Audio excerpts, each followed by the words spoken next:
Renkantis sienų apdailos medžiagas tenka derinti estetiką ir praktiškumą, todėl svarbu gerai išstudijuoti įvairių dangų savybės ir galimybės dekoruojant interjerą. Viena iš alternatyvų – skysti tapetai. Specialistų klausėme, kokias jų savybės verta žinoti. Įsirengiant naują ar renovuojant seną būstą, visuomet iškyla klausimas, kokias sienų medžiagas naudoti. Skirtumas tarp skystų tapetų ir kitų analogiškų medžiagų yra tas, kad užnešus šią medžiagą ant sienos gaunamas vienalytis paviršius. Sužinojome, jog skysti tapetai gelbsti nuo nepatrauklių sienų įtrūkimų, pažeidus dangą galima greitai ir lengvai atlikti nedidelius pataisymus. Ši medžiaga lengvai tepama ant bet kokio paviršiaus. Ją lengvai užnešite tiek ant lenktų, gaubtų paviršių, ant įvairių arkų ar kolonų. Jeigu reikia suformuoti kažkokias nišas, palikti vietas rozetėms, nusprendėme daugiau sužinoti apie skystų tapetų dengimą. Pasirodo, tam nereikės daug įgūdžių, specialaus sienos paruošimo ar brangių įrankių. Jeigu turime gipsinę sieną, užtraukime tiesiog siūlės ir varžtus ir užgruntuojame gruntu. Jeigu turime tinkuotą sieną, nuimtus senus tapetus ar dažytą sieną, tiesiog pragruntuojame gruntu ir viskas. Šiuo atveju mes jau turime paruoštą gipsinę sieną. Tapetavimui mums reikės 6 litrų šilto vandens, skystų tapetų ir mentelės. Į 6 litrus vandens mes dedame blizgučius pagal poreikį.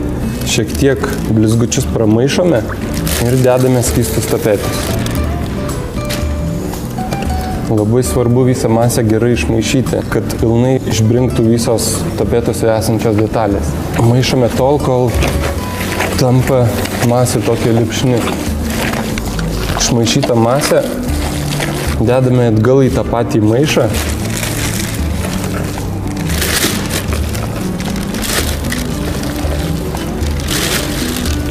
Ir paliekame išbrinkti 12 valandų. Kadangi mes jau turime išbrinkintą mišinį, mes tiesiog galime pradėti darbus dabar. Tepimas prasideda nuo to, kad imame saują tapetų ir tiesiog dedame ant sienos dalį.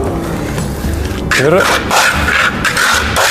išlyginame į visas pusės, kad tolygiai pasidengtų ant sienos. Svarbu pradėti nuo kurio nors krašto, bet ne nuo vidurio, kad nepradėtų eigoje džiūti. Šią sieną užtepti nereikia daug laiko. Net nepatyręs meistras gali tai atlikti per 1 arba 2 valandas.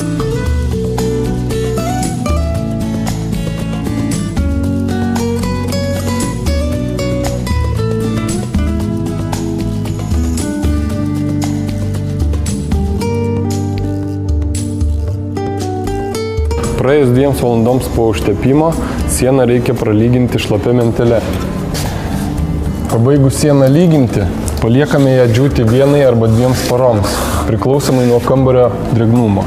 Skystais tapetais padengta siena tinka ir vaikų kambariams, ir alergiškiams žmonėms, kadangi sudėtyje tik ekologiškos medžiagos – šilkas, celiuliozė, kvarco papildai. Skystų tapetų yra daugybė raštų ir atspalvių. Juos galime maišyti vieną su kitu, kaip ir naudoti atskirai. Ši medžiaga reguliuoja patalpos drėgnumą. Perteklinė drėgmė jinai sugeria, o esant sausam patalpos orui drėgmę išskiria. Derinant kelis skirtingus tapetų atspalvius, kambario sieną galima paversti išraiškingų paveikslų. Tačiau tai taip pat ir praktiška medžiaga, padedanti spręsti šilumos, garso izoliacijos ar drėgmės problemas.